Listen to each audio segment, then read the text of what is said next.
na ma-experience natin sa ating mga buhay. Kaya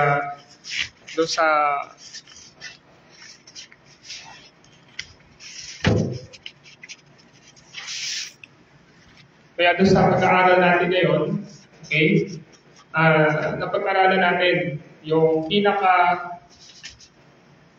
purpose ng panawagan ng Diyos sa atin. Yun yung pagkakilala kay Jesus, knowing Jesus. Nakita natin yan sa Philippians chapter 3, verse 7 to 11. At doon sa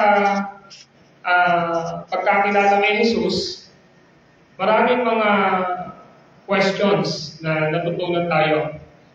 So, ang makilala si Jesus ay ang purpose ng bawat mananampalataya o disciple. Kaya nga yung priority ng disciple ng ating Panginoon Jesucristo ay dapat makilala si Kristo araw-araw.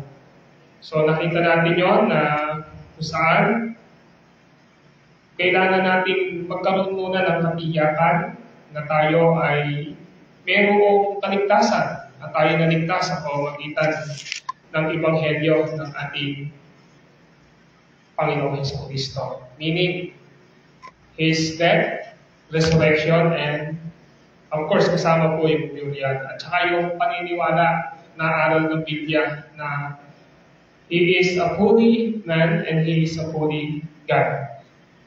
So nakita natin na dapat natin makilala si Jesus bawat araw ng ating buhay. Ang ating pinag-aralan doon ay ang 2 Timothy chapter 3, verse 16 to 17, na ang scripture ay breathed out by God, literally means Word of God. Nakita natin doon na paano ang salita ng Diyos ay gumagawa sa ating paglabo bilang mga anak ng Diyos o disciple. And even sa pag-disciple sa atin, yung Word of God o yung scripture ang pinaka tools ng ating paglabo, kasangkapan ng Panginoon. Kasi doon sa 2 Timothy 3:16 to 17, nagtuturo ng katotohanan sa atin ang scripture. Nagpapabulaan ito sa mga maling aral. Nire-review tayo ito. Nagtutuwid sa likong gawain. Nag-aangkay sa magandang pamumuhay at nagiging handa sa mabuting gawain. So nakita natin doon, yung makilala natin si Jesus kapag tayo ay lumalapit sa Kanya, saan? Sa pananalangin. So nakita natin yung pinaka-means o pamamaraan ng Diyos. Nakita natin sa 2 Timothy chapter 3, verse 15 to 16, Word of God, yung pinaka-means. Yan po yung tanging paraan at kasangkapan ng Diyos para lumago tayo. Yung pagtuturo, pagpuproclaim ng scripture, pagpapaliwanag, yun yung nagbibigay ng paglago sa atin, yung Word of God. Kasama po dito yung prayer. So, kailangan natin po magkaroon ng tinatawag na consistent prayer o ating pakikipag-usap sa ating Panginoon. So, that is our lesson 1. Ngayon, pupunta tayo dito sa lesson 2 o aralin 2. So, may mga handout kayo, maaari po ba na tingnan nyo yung handout ninyo? Okay? So, ang ating pag-aaralan sa aralin 2 o lesson 2, pagmamahal kay Jesus o love Jesus. Sa salita ng Panginoong Diyos, doon sa Matthew 22, verses 37 to 38, mababasa natin doon. Sumagot si Jesus, ibigin mo ang Panginoon mong Diyos ng buong puso, ng buong kaluluwa, at ng buong pag-iisip. Verse 38, ito ang pinakamahalagang utos. Verse 39, ito naman ang pangalawa, ibigin mo ang iyong kapwa gaya ng iyong sarili. So ito yung pinaka-malinaw na tinuturo ng banal na kasulatan ng ating Panginoon Jesucristo sa usapin ng command ni Jesus ng pagmamahal natin sa Kanya o sa pagmamahal natin kay Jesus. Mga kapatid, ito ang ating priority. Ibig sabihin po, ito po yung pinaka-prioridad natin sa buhay natin. Ang prioridad natin sa buhay natin ay yung pagmamahal kay Jesus. Kasi pag hindi mo natin ito naging priority, hindi siya yung pinaka-prioridad o inuuna o itinataas natin sa ating mga buhay yung pagmamahal kay Jesus, sa ating Panginoong Diyos, ay magiging pangalawa na lang siya. Kaya malinaw yung Matthew 22, verses 37 to 38, na mamahalin siya ng buong puso, ng buong kaluluwa, at ng buong pag-iisip. Nakita niyo? Ito yung pinakamahalagang utos. Nang si Jesus ay tinanong ng isang dalubhasa sa kautusan. Yan po yung context ng Matthew chapter 22 na binasa natin. Tinanong siya ng isa sa dalubhasa sa kautusan o ng lawyer kung ano ang pinakamahalaga sa kautusan. Sinagot siya ni Jesus na pagmamahal sa Diyos ng buong pagkatao. At ang ikalawa ay pagmamahal sa kapwa-tao. Matthew chapter 37 hanggang 39. Ito ang pinakamainam na paalala na ang dakilang pagsubok o pagtest sa pagmamahal natin sa Diyos ay ang ating pagmamahal sa kapwa. Maaari nating mahalin ang ating kapwa na walang pag-ibig sa Diyos. Subalit, hindi natin maiibig ang Diyos na walang pag-ibig sa kapwa. Sa Bible po, sa book of sa bahagi ng sulat ni John, no? Sa 1 John yata yun, kung ang kapatid mo ay hindi mo mamahal, yung pakayang Diyos na hindi mo nakikita. So, pinapakita ngayon dito na ang isang disciple o ang isang totoong believer ay dapat na mayroong bunga ang kanyang pagmamahal sa Diyos. At ito ay ang pagmamahal sa kanyang kapwa. Kaya nga, sabi kanina, maaari natin mahalin ang ating kapwa na walang pag-ibig sa Diyos. Pwede mong gawin yun eh. Mahal mo yung anak mo, mahal mo yung tao, di ba? Na wala kang pag-ibig sa Diyos. Pero kung may pag-ibig ka, kung may pag-ibig ka sa Diyos, eh ito ay magre-reflect sa pag-ibig mo sa iyong kapwa. Sa ganito din paraan, tayo ay makapamumuhay ng mabuting buhay, maging mabait, at gumawa ng mabuti sa iba.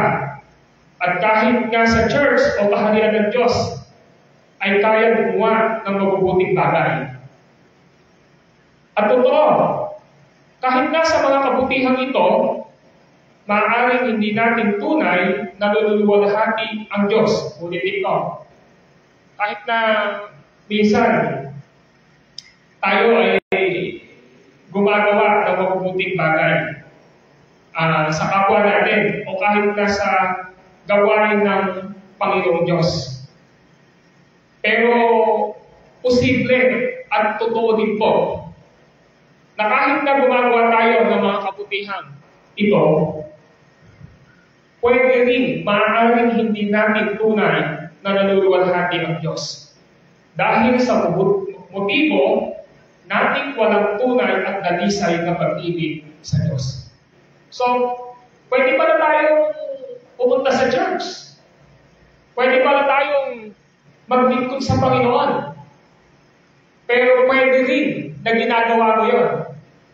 Hindi dahil sa motibo mo na mahal mo ang Panginoong Diyos. Kaya kapag hindi mo mahal ang Panginoong Diyos, yung ginagawa mo ay hindi po nagagawa alinsunod sa prinsipyo na salita ng Diyos. Kasi ang turo ng Biblia, dapat may pagmamahal tayo sa Diyos. Una, diyan sa Matthew 22:37, yung pag-ibig muna sa Diyos, ng buong puso, ng buong kaluluwa, at ng buong pag-iisip. Yan yung pinakamataas eh. Tapos yung ikalawa, yun yung pag-ibig natin sa ating kapwa. So, ibig sabihin, kung hindi tayo magkakaroon ng tunay na dalisay na pag-ibig sa Diyos, hindi tayo magkakaroon ng tunay na pagmamahal sa kapwa natin o paglilingkod sa kapwa natin o sa church na kinabibilangan natin. Kaya sabi nga po, maaaring hindi natin tunay na naluluwalhati ang Diyos. Dahil sa motibo natin walang tunay at dalisay na pag-ibig sa Diyos. Nasusundan niyo po ba ako sa handout ninyo? So, bilang mga disciple ni Kristo, mayroong panawagan sa atin na gawing prioridad ang pag-ibig kay Jesus. So, yun yung panawagan ngayon ni Kristo sa atin sa Matthew 22, verses 37 to 38. Yan yung panawagan ni Kristo. So, tayo bilang mga disciple ni Kristo, mayroong panawagan sa atin. Ang salita ng Diyos na gawing prioridad ng bawat isang believer o disciple ang pag-ibig niya kay Jesus. Meron pong binabanggit sa aklat po ng Bagong Tipan, yung sa Pahayag chapter 2, yung Apocalypse chapter 2, o Revelation sa English. So makikita natin doon sa Pahayag o Revelation o Apocalypse chapter 2, verse 1 to 7, yung church ng Efeso.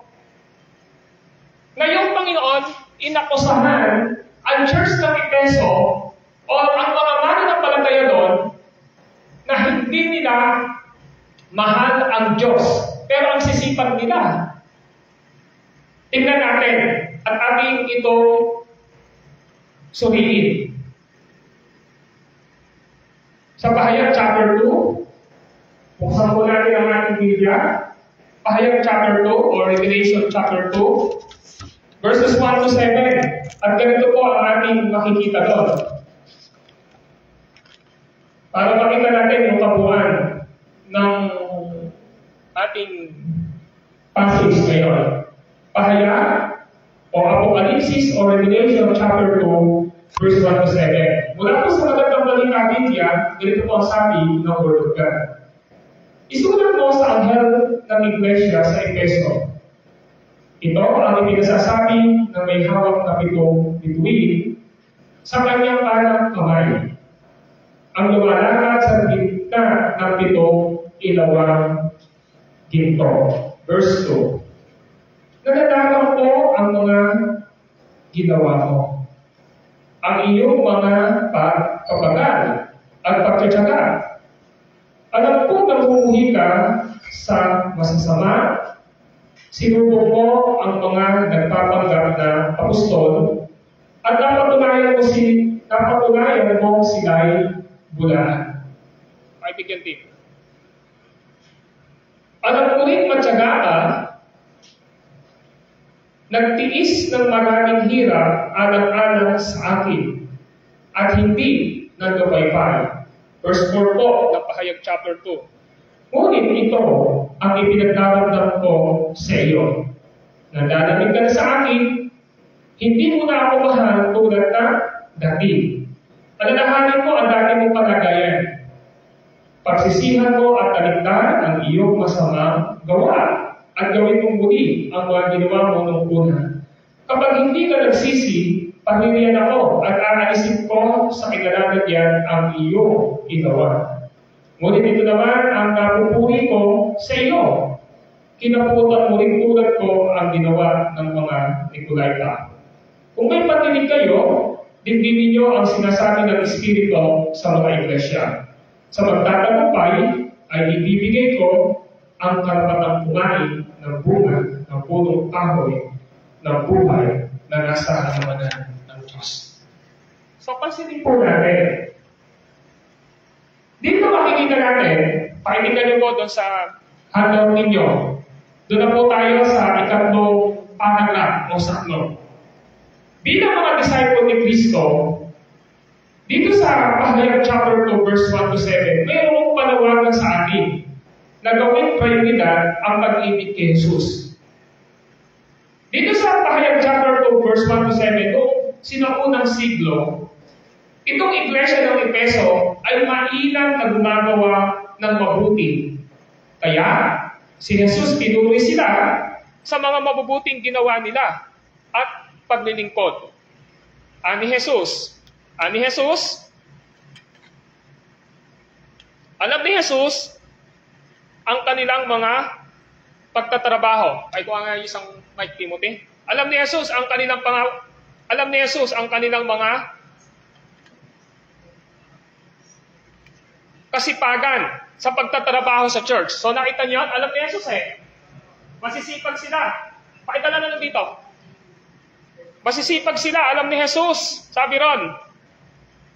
Kaya si Jesus pinuri sila sa mabubuting ginawa nila at paglilingkod. Alam ni Jesus ang kanilang mga kasipagan sa pagtatrabaho sa kanyang church. Ang mga disciple ay nakikipagtunggali sa mga masasamang tao at mula ang tagapagturo. Nagpatuloy sila sa pananampalataya kahit may matitinding kahirapan. At sila'y hindi napagod sa paggawa ng mabuti sa paglilingkod sa church. So nakita natin yun, yung Pahayag chapter 2, verse 1 to 3, may commendation si Jesus. Nakita natin yun sa Pahayag chapter 2, verse 1 to 3. Subalit, sa Pahayag chapter 2, verse 4, tingnan yung makikita nyo, subalit sa kabila ng mga papuri sa kanila, pinaratangan sila ni Jesus na kinalimutan nila ang una nilang pag-ibig. Ito ang pinakaseryosong paratang laban sa iglesia na inakala nila na sila'y tapat na naglilingkod kay Jesus. Kanila kasing ipinagpalit ang pag-ibig nila kay Jesus sa hindi tamang motibong paglilingkod. Mas nais maramdaman at makita ni Jesus ang tunay na pag-ibig nila sa Kanya bago ang paglilingkod. Ano sabi ng verse 4 po ng chapter 2 ng neto? Ang sabi po ron, ngunit ito ang ipinagdaramdam ko sa iyo. Naglalamig ka sa akin, hindi mo na ako mahal tulad ng dati.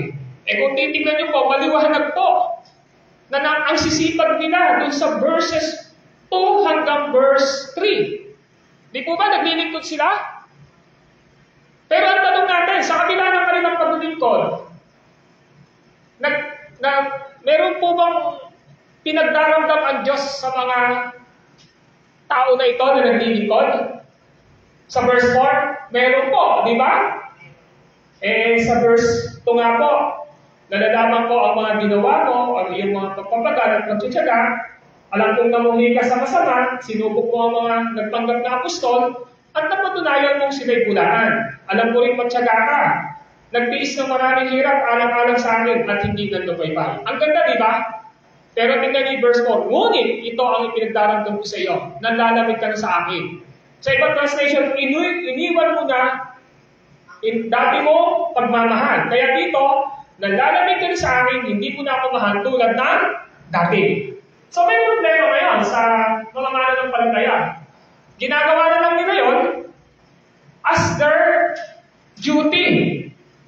Pero hindi nila ginagawa yun sa pagmamahal nila sa Panginoon. Yan yung problema minsan sa maraming nasa church di ba? Kaya pilit na pilit pumunta sa simbahan, sa church, kasi hindi nila mahal yung Diyos. Kaya mapapansin mo, even the time, hindi pumunta ng maaga. Kung anong oras na gusto pumunta, di ba? Yung iba naman, makikita mo parang totoong naglilingkod, pero may problema. Kaya ang sabi ng verse 4, maliwanag, mayroong pagdaramdam ang Diyos sa kanila. Kaya sa Pahayag chapter 2, verse 4, kung atin itong titingnan, mas nais maramdaman at makita ni Jesus ang tunay na pag-ibig nila sa Kanya bago ang paglilingkod. Dapat mahal natin yung Diyos bago tayo maglingkod sa Kanya. Hindi mo pwedeng naglilingkod tayo nang walang totoong pagmamahal, yung parang napipilitan na. Okay? Tuloy natin.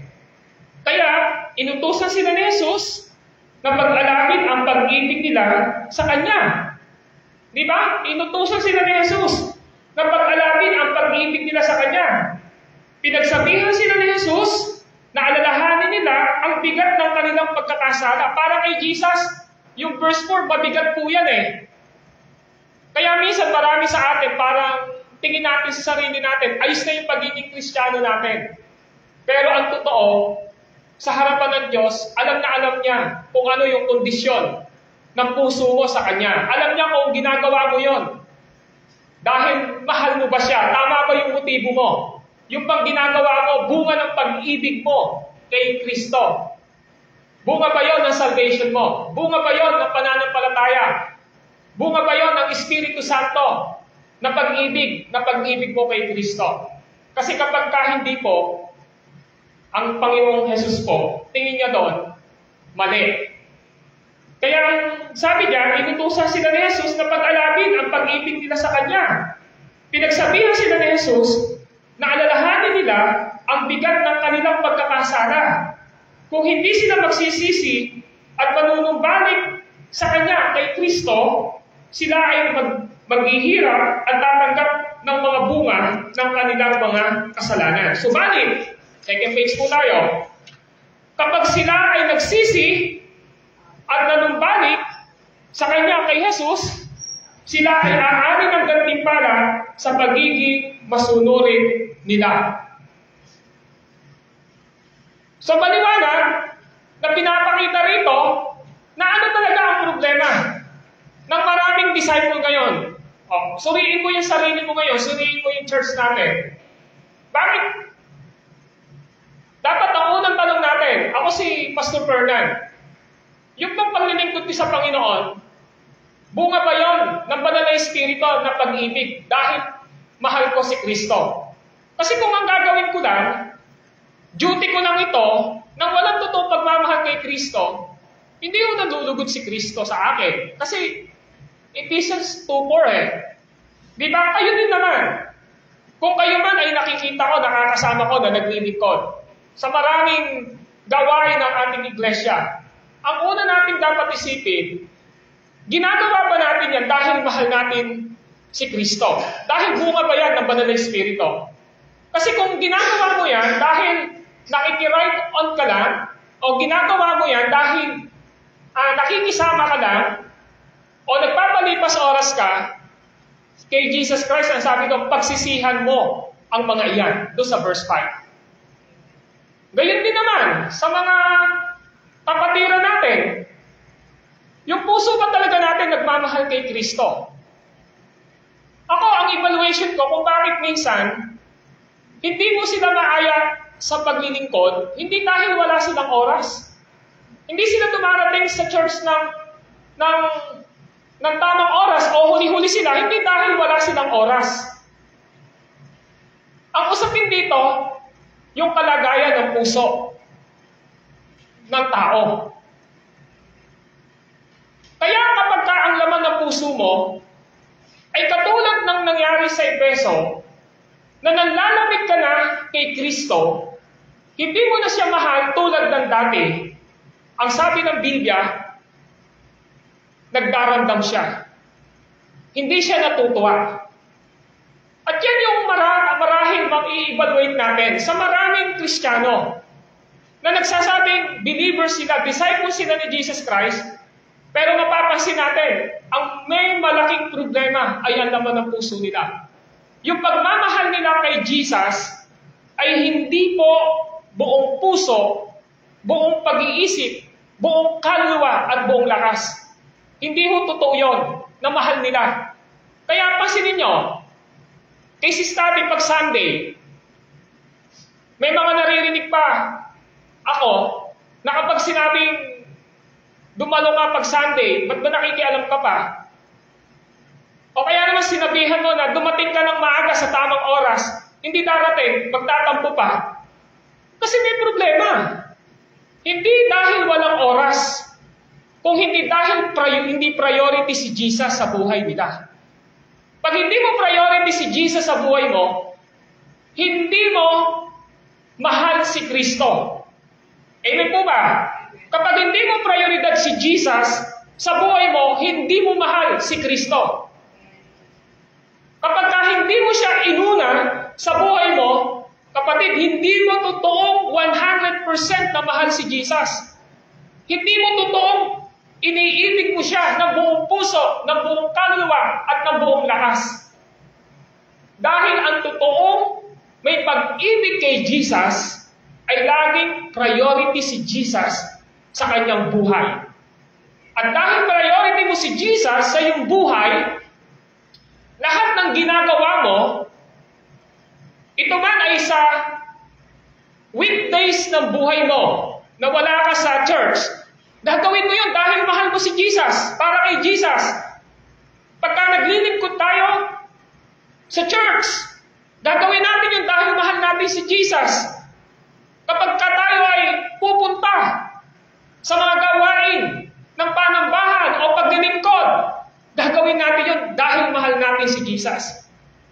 Kasi kapag hindi nyo po yun ginawa na ganun sa turo ng Pahayag chapter 2 verse 4, magdaramdam ang Diyos sa inyo.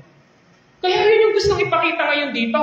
Mga kapatid, ang mga disciple ay palaging pinapalago ang pag-ibig nila kay Jesus.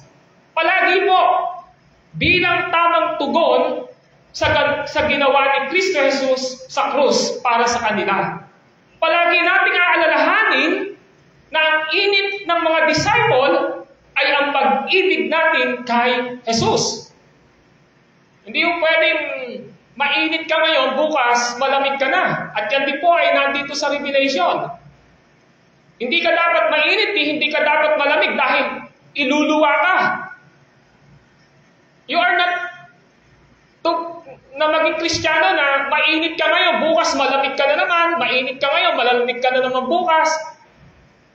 Ayaw ho ng Diyos yun. Kaya nga malino dapat sa atin na tayong mga disciple, tayong mga believers, ay palaging pinapalago natin ang pag-ibig natin kay Jesus bilang tamang tugon sa ginawa ni Kristo Jesus sa krus sa Kanya. Kaya nga doon sa lesson 1, hanggang hindi mo binibigyan ng oras si Jesus para makilala siya ng lubusan sa pamamagitan ng pag-aaral ng Scripture, ng Biblia o ng salita ng Diyos. Ito man ay sa private life mo, yung tinatawag na meditation everyday, nagbubulay-bulay ka. O kaya naman, kasama dito yung pag-aaral ng katulad ng ganito sa mga discipleship, sa mga Bible study, sa mga pagsamba natin. Pag di mo ginawa yun, hindi ka lalago. At habang di ka lumalago, hindi ka rin lalago sa pagmamahal mo kay Kristo. Kaya linaw na palagi nating aalalahanin na yung pagiging mainit natin sa pagmamahal kay Kristo ay marka ng isang tunay na Kristiyano. Yun yung gusto ipakita rito. Loving Jesus is the priority of disciple. Yung pagmamahal kay Jesus, yan yung prioridad ng Kristiyano. Ang prioridad mo bilang mananampalataya ay mahalin mo si Jesus sa iyong buhay. Kasi pagka hindi mo na mahal si Jesus, wala ka ng oras sa Kanya. Pag hindi mo na mahal si Jesus, hindi na matamis sa panlasa mo ang salita ng Diyos. Kapag hindi mo na mahal si Jesus sa buhay mo, wala ka ng oras na maglingkod sa Kanya. Kapag hindi mo na mahal si Jesus sa buhay mo, yun na nga magiging katwiran. Bakit marunong ka pa sa akin kahit anong oras kung gusto dumating daw sa church? Sabi ng kausap ko, pupunta sila kung anong oras. Kung gusto nila sumamba, sasamba sila. Kung ayaw nila, hindi daw sila sasamba. Mga kapatid, this is a false assumption na sasabihin Kristiyano pero hindi totoong Kristiyano. Because loving Jesus is the priority of a disciple. Amen po ba? Ulitin ko, ang pagmamahal kay Jesus ay ang prioridad ng mga disciple. Tayo ay mayroong love relationship kay Kristo Jesus. Unless na hindi ka mananampalataya. Kapag hindi ka Kristiyano, wala kang pagmamahal doon sa relasyon mo kay Kristo Jesus. Kaya yung mga disciple, kaya yung mga believer, ay mayroong love relationship kay Kristo Jesus. Inutusan ng Diyos ang mga Israelita na mahalin si Kristo ng kanilang buong pagkatao. Saan natin nakita yon? Doon po sa, mamaya makikita natin, pero binanggit po yun sa Matthew 22:10, okay? Ang pag-ibig sa Diyos ng buong pagkatao ay hindi lamang sa pakiramdam o nararamdaman. Yung pagmamahal natin kay Jesus, hindi ho nakabase ito sa nararamdaman lang natin. Kasi yung pakiramdam nyo, nagbabago. Amen po ba? Kapag ang pakiramdam mo lang, ang pakikiramdaman mo sa pagmamahal mo kay Jesus, hindi po tama yun. Kaya ang sabi po, dito, ang pag-ibig sa Diyos ng buong pagkatao ay hindi lamang sa pakiramdam o nararamdaman mo. Ang pag-ibig sa Diyos ay isang desisyon mula sa pananakasunatan o aral ni Kristo na sambahin, sundin at pagtiwalaan o pagtitiwala sa Diyos araw-araw.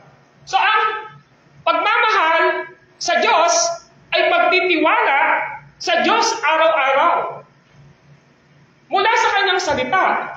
Kaya nga ho, ang problema dyan, hindi ho pakiramdam lang natin ang pagbabasihan natin ng pagmamahal natin kay Kristo.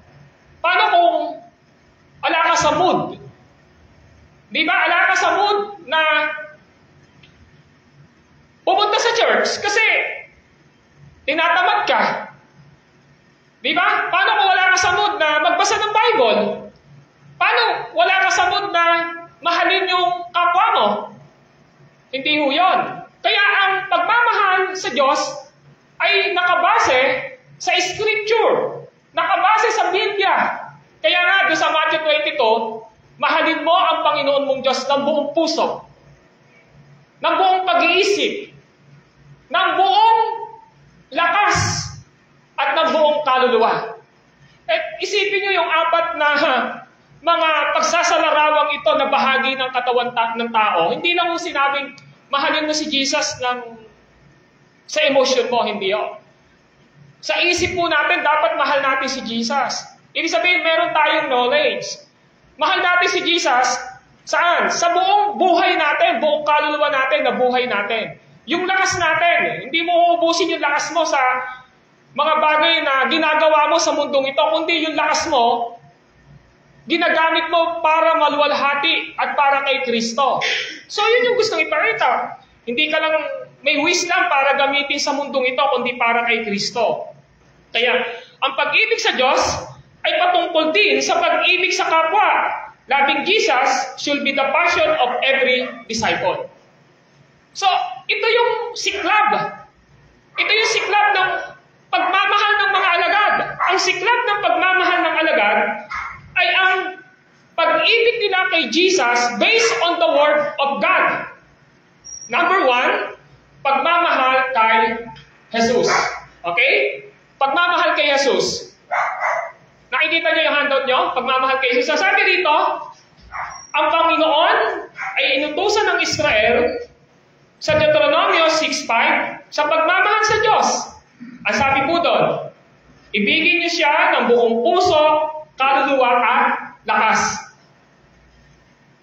Deuteronomio 6:5. Ibigin niyo siya, si Kristo, ang Diyos, ng buong puso, kaluluwa at lakas. Ang pag-ibig sa Diyos, ang sentro ng ating pagkatao. Sa pagmamahal sa Kanya, ng lahat ng mayroon tayo. So mga kapatid, lahat ng mayroon tayo, kung bakit tayo mayroon, dapat ito yung pinaka-sentro. Sabi ko dyan, ang pag-ibig sa Diyos, ang sentro ng ating pagkatao. Sa pagmamahal sa Kanya, ng lahat ng mayroon tayo. Marami ho na nagsabing Kristiyano, pero nung nagkaroon na ng maraming bagay sa Kanya, nawala na yung pagmamahal sa Diyos. Kaya nga, di ba yung warning ni Paul kay Timothy sa 1 Timothy chapter 5, na kapag ang tao nagmahal na sa salapi, ano yung mangyayari sa kanya? Pag minahal daw yung salapi, malalayo na sa Diyos. Bakit ba ang tao gusto ng salapi? Saan ba kinukuha yung salapi? Sa pagtatrabaho. Para magkaroon siya ng pera. Bakit ba nag-aaral yung mga tao? Kasi gusto nilang magkatrabaho para magkasalapi. Umiikot ang sistema ng tao. Kapag hindi niya mahal ang Diyos, madadaya siya ng takbo ng sanlibutan. Kaya ang sabi ng Biblia, kung ano man ang mayroon tayo na binigay ng Panginoong Diyos, dapat hindi ito makakabawas ng pagmamahal natin kay Kristo. Kapag may trabaho ka, dapat hindi ito makakabawas ng pagmamahal mo, paglilingkod mo, pagkukumit mo sa gawain at kaharian ng Diyos. Kapag ang trabaho mo, ang pag-aaral mo, ang negosyo mo, ang mga bagay na mayroon sa iyo, na nasa iyo ngayon, pero nagpalayo na yan kay Kristo, tandaan mo, hindi yan surely galing kay Kristo. Dahil ang totoong Kristiyano, kahit na may trabaho siya, kahit nag-aaral siya, kahit na may negosyo siya, makikita mo yan, na priority niya ang pagmamahal niya kay Kristo. At kapag priority mo ang pagmamahal mo kay Kristo, hindi mo yan sasabihin, mahal ko si Kristo. Kundi, ipinakikita yan ng uri ng pamumuhay mo araw-araw. Lalong-lalo na sa pagmamahal mo kay Kristo, sa pamamagitan ng paglilingkod mo, pagsamba mo, at patuloy na pagsuporta mo sa gawain ng Panginoon. Amen po ba? Sabi ng Deuteronomy chapter 6 verse 5, ibigin niyo siya ng buong puso, kaluluwa at lakas. Alam niyo, dyan ho galing yung Matthew chapter 22, verses 37 to 38. Dyan ho galing yan eh. Ngayon, tingnan niyo. Sa Mateo 22, doon ho galing yan, ang mga reliyosong tao ay gusto na patahimikin si Jesus. At ang dalubhasa sa kautusan ay nagtanong sa kanya, sa verse 36, Guro, alin po ang pinakamalagang utos? Verse 37, sumagot si Jesus, ibigin mo ang Panginoon mong Diyos ng buong puso, ng buong kaluluwa, at ng buong pag-iisip. Sa kinuha ni Jesus yung sagot niya, doon po sa Deuteronomy chapter 6, verse 5. Ito ang tanong ko sa inyo. Ano-ano ang pinakadakilang utos ayon sa Matthew 22, verses 36 to 37? Ano po? Ano daw yung pinakadakilang utos? Meron po ba kayong nakita? Tingnan niyo po yung verse 36 to 37. Ano ang pinakadakilang utos ayon sa Matthew 22, verses 36 to 37? Ano po, sister? Okay, so ibigin. Ang tanong, kung utos yan sa lumang tipan, sa Deuteronomy 6.5, at kung utos yan sa Matthew 22 ni Jesus, ang tanong, ginagawa mo ba yan? Kayo na po'y sumagot sa sarili niyo. Mahal mo ba siya ng buong isip? Araw-araw ba, minuminuto ba nasa isipan mo si Jesus sa buhay mo? Kapag mahal mo yung isang tao, lagi siyang nasa isip mo eh. Di po ba? Lalo na kapag getting to know each other kayo, lagi mong gusto na iniisip siya.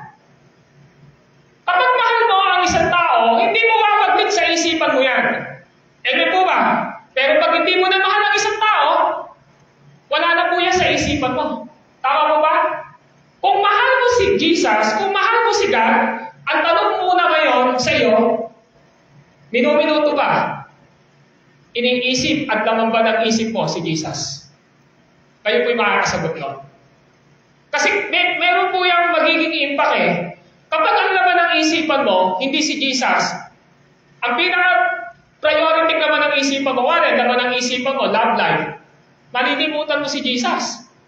Tama po ba? Kumari, ang nasa isipan mo, pera, malilimutan mo po si Jesus. Kumari, ang lagi nasa isipan mo, trabaho, pag-aaral, negosyo, mawawala po sa isip mo si Jesus. Okay po ito? Kaya dapat, ibig sabihin, yung utos ni God sa Deuteronomy 6.5, Matthew 22, dapat ang pinaka-sentro ng laman ng isipan mo, si Jesus. Amen po ba? O, ano pa yung nakalagay? Gaano mo kamahal si Jesus ng buong puso? Pag patinignan yung puso mo ngayon, sino ang laman niya? Boyfriend mo? Girlfriend mo? Pera? Kayamanan ng mundo? Yung dinidesire ng puso mo? Yan ba yung laman ng puso mo ngayon? O si Jesus? Pangatlo,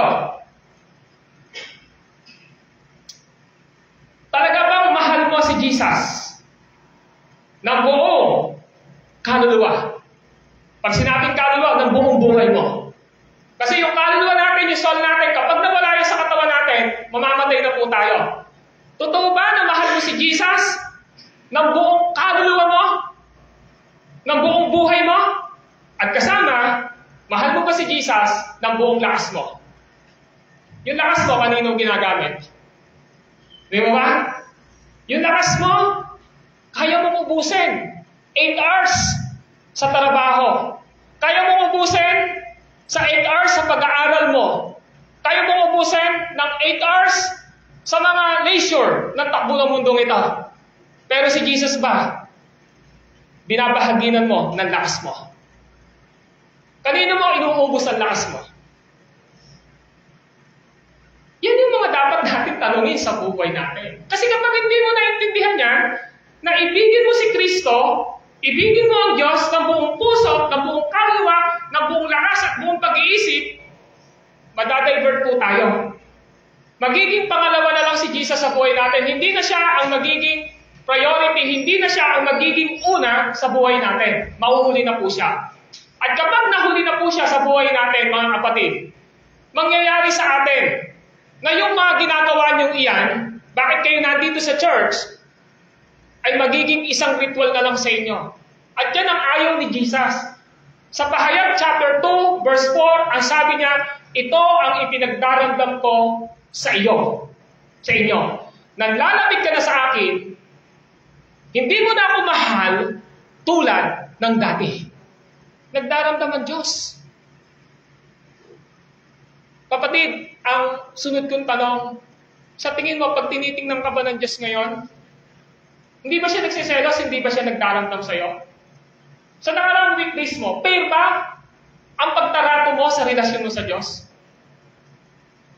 Tama po ba? Lagi yung naririnig ito sa akin. Pag pupunta kayo sa school, papasok kayo, ayaw niyo magpahuli. Tama po ba? Marami sa inyo ngayon dito. Siguro, baka magtampo sa akin. Pero bakit pag kay Lord? We have no quality time to give for Him. Bakit po? Kasi tingin natin kay Jesus, tingin natin kay Lord, okay lang para sa Kanya yan. Pero yung expression ng pagmamahal mo, kapatid, nararamdaman ni Jesus yan.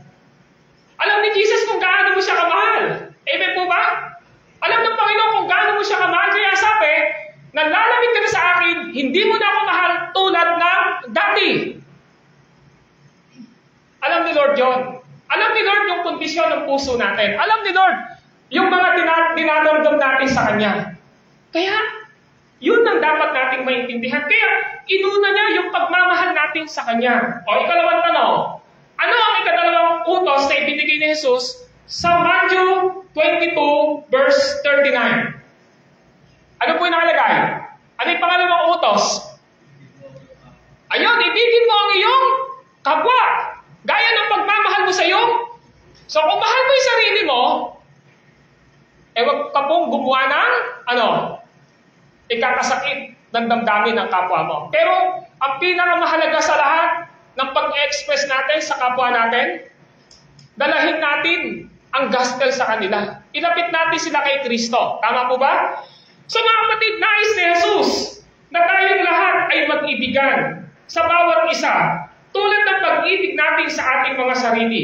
Nangangahulugan ito na ang mainam na pamamaraan sa pagpapakita ng ating pag-ibig sa Diyos ay ang pag-ibig natin sa ating kapwa na katulad ng pag-ibig natin sa ating sarili.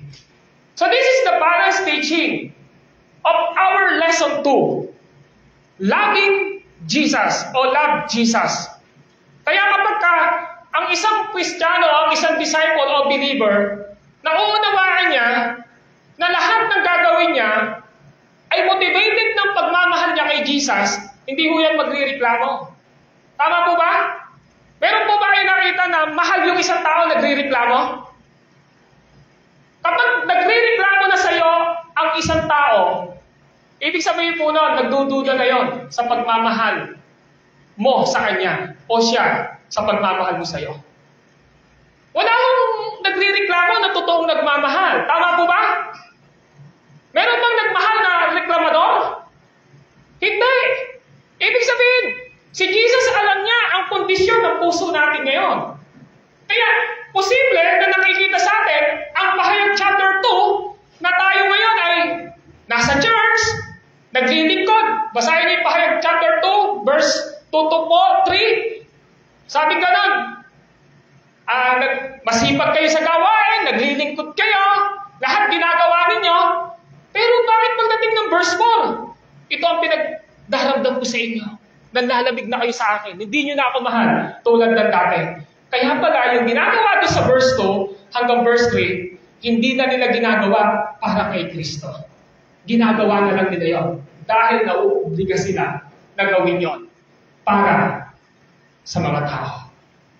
Tawa niyo po ito? Kaya nagdamdam si Jesus sa Pahayag 2:4. Nakita nyo? Ngayon, susunod na pag-aaral natin, may gagawin ang Diyos sa atin. Ang sabi, pagsisihan. So, pag sinabing pagsisihan, kasalanan ba ang hindi mahalin si Jesus? Kasalanan. Kaya nga sabi ng verse 5, pagsisihan ninyo talikdan ang inyong masamang ginagawa at alalahanin ninyo ang una niyong pagmamahal o ginawa niyo sa Kanya. Ibig sabihin, kasalanan. Amen.